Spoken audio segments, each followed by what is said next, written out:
Olá, amigos e amigas da internet, irmãos e irmãs de Deus Espírita, sejam muito bem-vindos para mais um vídeo do canal NEP Grupo Socorrista Emmanuel. Eu sou Marcos, voluntário do Grupo Socorrista Emmanuel, ligado à Aliança Espírita Evangélica. Sejam bem-vindos para mais um estudo do livro O que é o Espiritismo. Esse é um estudo continuado, estamos fazendo fragmentado em partes. Já estamos no terceiro diálogo do primeiro capítulo. Já vimos aqui o diálogo com o crítico, que dividimos em 3 partes. O diálogo com o cético, que dividimos em 11 partes. E agora estamos no diálogo com o padre. Então vamos dividir esse diálogo em 4 partes. Já fizemos a primeira parte.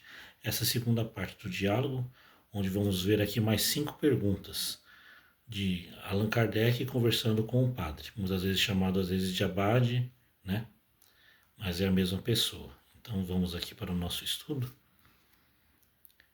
que são 20 perguntas nesse diálogo. Vimos as 5 primeiras, agora vamos aqui ver as outras 5 perguntas.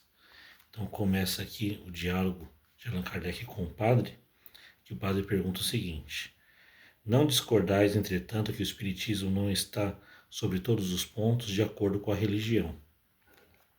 E aqui vem a resposta de Allan Kardec. Meu Deus, senhor Abade, todas as religiões dirão a mesma coisa. Os protestantes, os judeus, os muçulmanos, assim como os católicos. Quer dizer, ficou abismado com essa afirmativa do padre.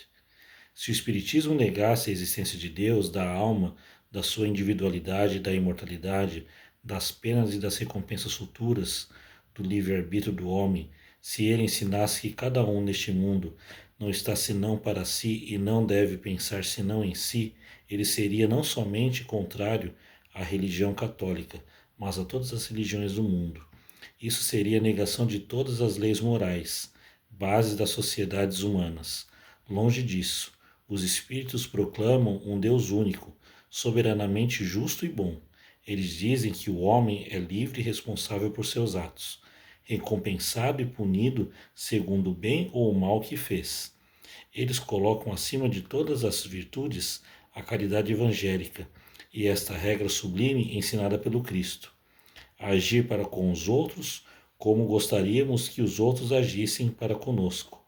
Não estão aí os fundamentos da religião? Eles fazem mais.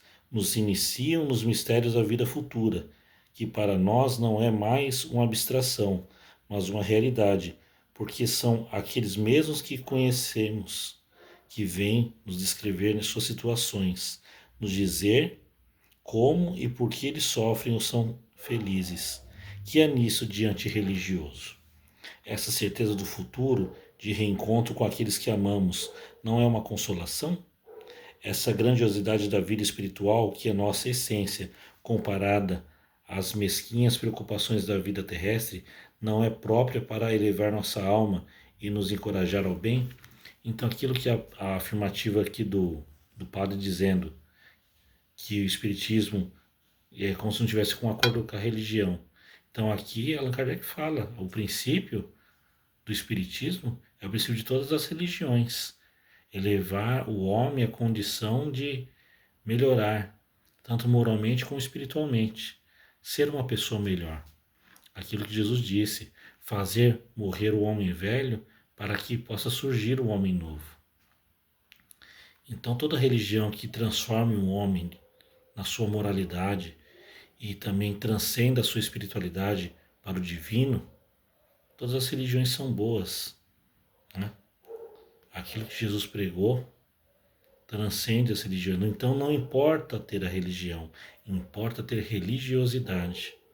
Divaldo Franco, ele dizia uma frase, é a seguinte: eu dou mais valor a um ateu sincero do que a um religioso hipócrita. Veja ali a parábola do bom samaritano.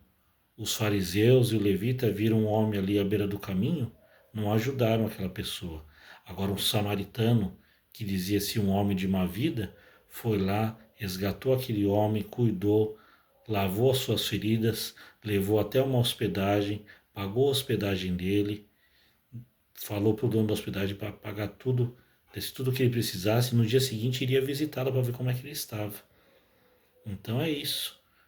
Então não importa ter ali a banca de ter uma religião, importa o que fazemos. Francisco de Assis, muitas vezes, ele dizia que levar a mensagem de Jesus, se preciso usar as palavras, o que mostra que nós estamos sendo cristãos realmente é pelas nossas atitudes. Quando mudamos o nosso modo de ser e ajudamos, fazemos o bem. A caridade conforme entendia Jesus. Benevolência para com todos, indulgência para com as imperfeições alheias e o perdão das ofensas. Então vamos aqui a outra pergunta aqui do padre, continuando a pergunta anterior. Eu concordo que para as questões gerais o Espiritismo está conforme as grandes verdades do cristianismo, mas ocorre o mesmo do ponto de vista dos dogmas? Ele não contradiz certos princípios que a Igreja nos ensina? Então, o que é um dogma? É uma verdade inquestionável. Então, por mais absurdo que seja, você não pode questionar os dogmas da Igreja, que muito está ali no mistério da fé. Só que o Espiritismo vem aclarar tudo, vem, né, mostrar que não tem nada sobrenatural, nada supersticioso. Por isso que fala que se Jesus é a porta, Kardec é a chave. Vem trazer toda ali aquilo que estava escondido, veio revelar tudo através da ciência e da filosofia. Então vamos aqui à resposta de Kardec. O Espiritismo é, antes de tudo, uma ciência que não se ocupa com questões dogmáticas. Essa ciência tem consequências morais, como todas as ciências filosóficas. São essas consequências boas ou más? Pode-se julgá-las pelos princípios gerais que acabo de lembrar. Algumas pessoas estão equivocadas sobre o verdadeiro caráter do Espiritismo, até hoje, né? Tem gente que questiona muito o Espiritismo, realmente não conhece de fato. A questão é bastante grave e merece algum desenvolvimento. Se temos primeiro uma comparação, a eletricidade, estando na natureza, existiu de todos os tempos, e de todos os tempos também produziu os efeitos que nós conhecemos e muitos outros efeitos que não conhecemos ainda. Os homens, na ignorância da causa verdadeira, explicaram esses efeitos de uma maneira mais ou menos bizarra. A descoberta da eletricidade e das suas propriedades veio desmoronar uma multidão de teorias absurdas, lançando luz sobre mais de um mistério da natureza. O que a eletricidade e as ciências físicas em geral fizeram por certos fenômenos, o Espiritismo fez por fenômenos de uma outra ordem. O Espiritismo está fundado sobre a existência de um mundo invisível, formado de seres incorpóreos que povoam o espaço e que não são outros senão as almas daqueles que viveram sobre a Terra ou em outros globos, onde deixaram seu envoltório material. São a esses seres que damos o nome de espíritos. Eles nos rodeiam permanentemente, exercendo sobre os homens, com seu desconhecimento, uma grande influência. Eles desempenham um papel muito ativo no mundo moral e até um certo ponto no mundo físico. Então, aquela pergunta que tem no livro dos Espíritos: qual a influência dos Espíritos em nossa vida? Muito mais do que imaginais, porque são eles que vos dirigem. O Espiritismo, pois, está na natureza e pode-se dizer que, em uma certa ordem de ideias, é uma potência, como a eletricidade o é, em outro ponto de vista. Como a gravitação o é em outro. Os fenômenos dos quais o mundo invisível é a fonte são efeitos produzidos em todos os tempos. Eis porque a história de todos os povos deles faz menção, somente que, em sua ignorância, como para a eletricidade, os homens atribuíram esses fenômenos a causas mais ou menos racionais e deram a esse respeito livre curso à imaginação. O Espiritismo, melhor observado depois que se vulgarizou, quer dizer, que se popularizou, veio lançar luz sobre uma multidão de questões até aqui insolúveis ou mal compreendidas. Seu verdadeiro caráter, pois, é o de uma ciência e não de uma religião. Se for ver a religião com dogmas, com vestimenta própria, com hierarquia, com rituais, com talismãs, com amuletos, com imagens. Então, o Espiritismo não é uma religião, se for nesse conceito de outras religiões. Tem cargos hierárquicos, né? Tem uma pessoa maior que representa a religião, como o Papa, né? o bispo, né? As ordens eclesiásticas ali, tem todo ali né? um ritual, as vestimentas próprias para cada ocasião. Então, o Espiritismo não é uma religião nesse sentido. Então, ele é uma ciência filosófica ou uma filosofia científica, mas explicando tudo através da moralidade, através dos ensinamentos de Jesus. E a prova disso é que conta entre seus adeptos homens de todas as crenças, que não renunciaram por isso às suas convicções, católicos fervorosos que não praticam menos todos os deveres de seu culto, quando não são repelidos pela Igreja, protestantes de todas as seitas, israelitas, muçulmanos e até budistas e brahmanes. Ele repousa, pois, sobre princípios independentes de toda a questão dogmática. Suas consequências morais estão no sentido do cristianismo, porque o cristianismo é, de todas as doutrinas, a mais esclarecida e a mais pura, e é por essa razão que, de todas as seitas religiosas do mundo, os cristãos estão mais aptos a compreendê-lo em sua verdadeira essência. Pode-se, por isso, fazer-lhe uma censura? Cada um, sem dúvida, pode fazer uma religião de suas opiniões, interpretar à vontade as religiões conhecidas, mas daí a constituição de uma nova igreja à distância. Então, o que o Espiritismo veio trazer, veio relembrar os ensinamentos de Jesus, do cristianismo primitivo, da época que ele veio trazer seus ensinamentos, as bem-aventuranças, o que os primeiros cristãos passaram, os apóstolos depois do retorno de Jesus ao plano espiritual, os primeiros mártires, toda a perseguição dos cristãos ali pelo Império Romano, até que no século III, com Constantino, o imperador, através do Concílio de Nicéia, no ano 323, o Império Romano adotou o cristianismo como a religião do império. E aí criou toda, né, ali a construção do catolicismo, com o Papa, escolhendo os evangelhos que seriam lidos, todo o ritual ali, a ritualística ali da missa, as roupas, as indumentárias, as imagens, os simbolismos, os cargos hierárquicos, né? Considerou o Pedro como o primeiro papa da igreja, né? Tu és pedra, a pedra fundamental para a igreja católica. Então, ali está formada formada a religião católica. Mas o Espiritismo não veio trazer nada diferente, veio apenas relembrar o cristianismo primitivo de Jesus, na sua simplicidade, na sua essência, né? E aqui quando fala dos espíritos, quando os católicos rezam para as almas nada mais é do que os homens que desencarnaram. Só que, tanto ali, no caso aqui estamos falando do padre, o, o catolicismo, ele prega a unicidade da existência, que é a alma criada uma única vez e temos aquela destinação. Se somos bons, vamos para o céu, se somos ruins, vamos para o inferno, e aqueles que têm que expurgar seus erros vão para o purgatório. Então, dependendo das nossas condições, nós não vamos ver mais os nossos familiares, se forem para o inferno ou para o céu, tiverem destinos diferentes, nunca mais iremos vê-los. E não é isso que fala o Espiritismo, né? Pela anterioridade da alma, a pluralidade das existências,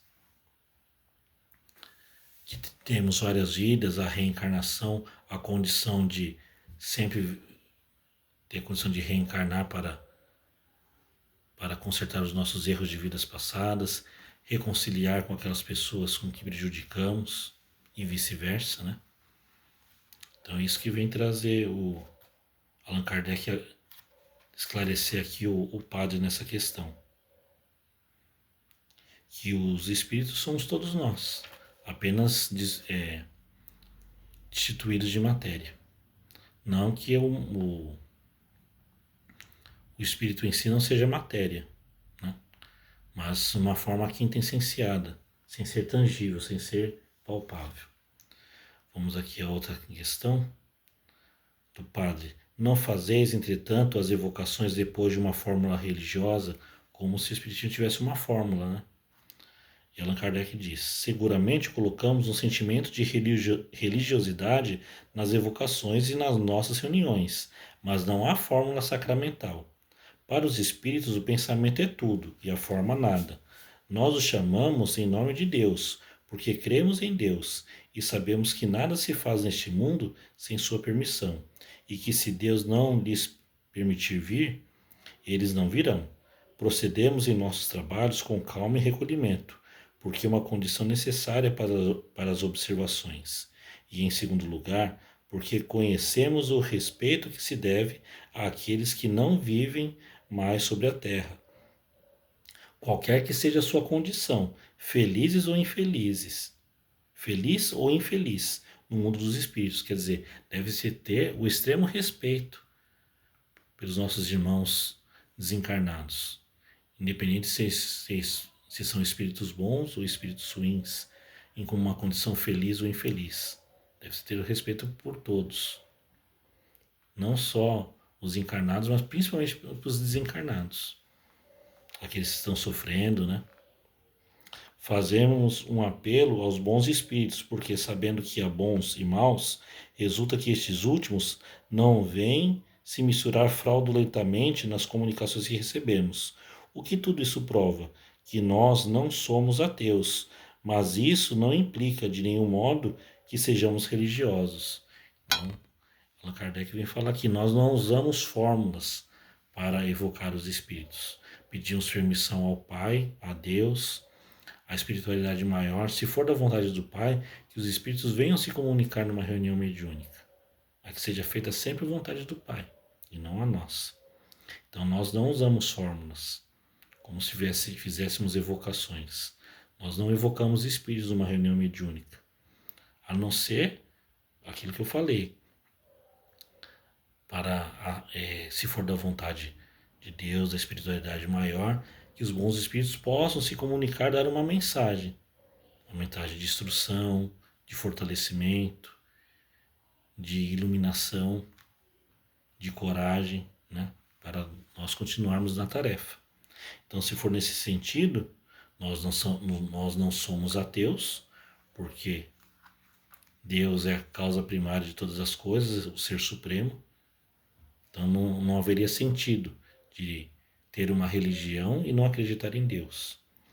E nesse sentido, se for comparar com o dogmatismo da Igreja Católica, nós também não somos religiosos. Nós somos servidores de Jesus. E aí o padre diz: pois bem, que dizem os espíritos superiores com respeito à religião? Os bons devem nos aconselhar, nos guiar. Suponho que eu não tenha nenhuma religião e queira uma. Se eu lhes perguntar, me aconselhais que me torne católico, protestante, anglicano, quaker, judeu, maometano ou mórmon, que responderão eles? Como se os espíritos indicassem qual religião eu deveria seguir. A resposta de Kardec é ótima. Há dois pontos a considerar nas religiões: os princípios gerais, comuns a todos, e os princípios particulares a cada uma. Os primeiros são aqueles de que falamos a toda hora, e que todos os espíritos proclamam, qualquer que seja a sua posição.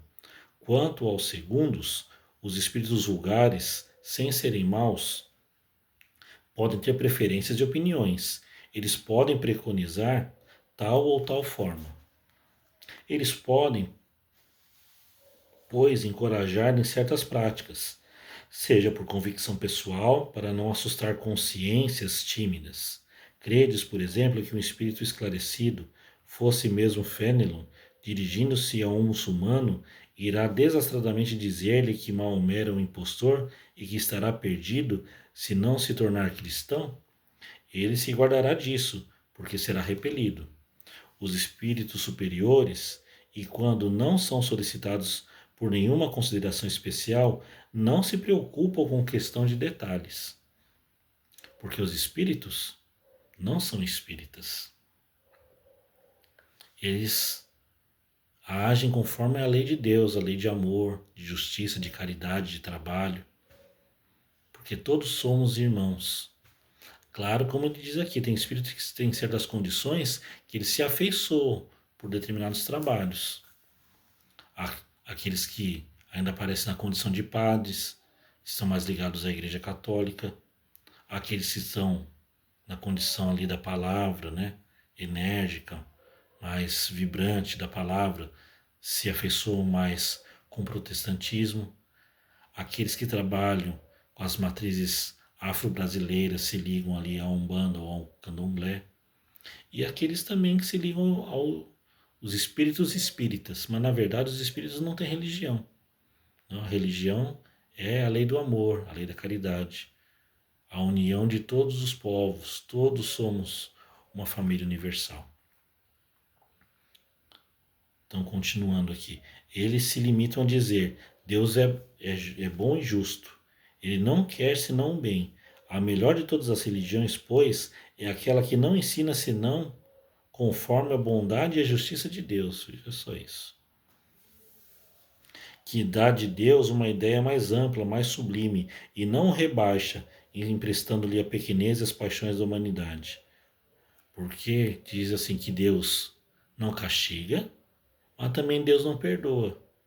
Por que Deus não perdoa? Porque Deus não se magoa. Só se magoa aquele. Né, nós colocamos Deus com sentimentos humanos. Só se magoa aquele que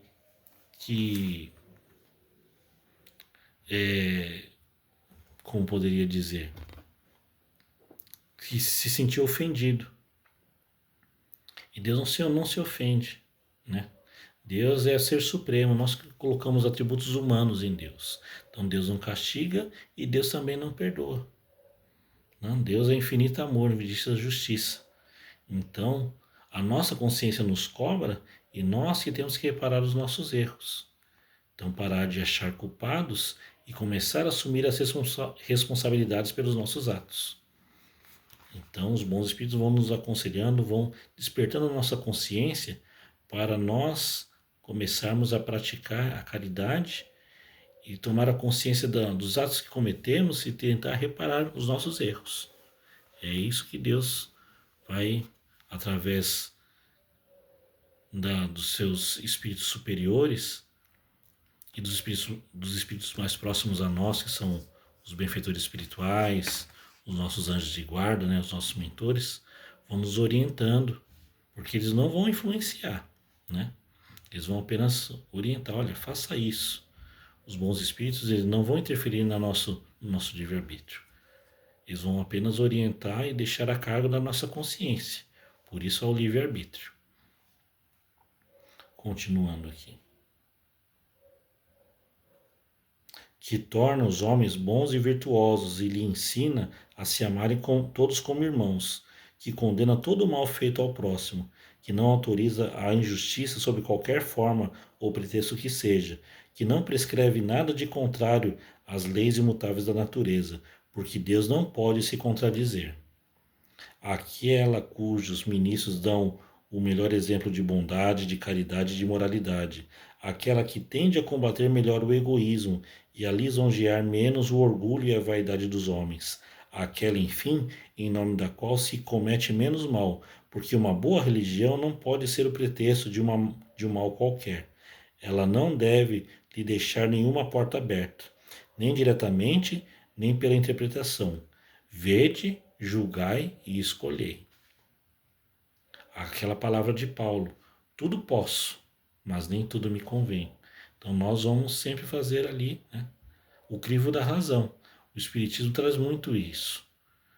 Nós verificarmos, por isso tem o estudo, né, as leituras, para que nós possamos tirar as nossas conclusões e ver com o nosso julgamento. Isso é certo?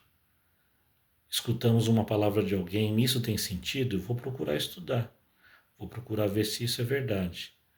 Se leva a um caminho totalmente distorcido, opa, então isso não tem a ver com os ensinamentos de Jesus. Porque tudo é baseado conforme as leis de Deus e os ensinamentos de Jesus. do decálogo de Moisés que Jesus simplificou em 2: amar a Deus sobre todas as coisas e o próximo como a si mesmo.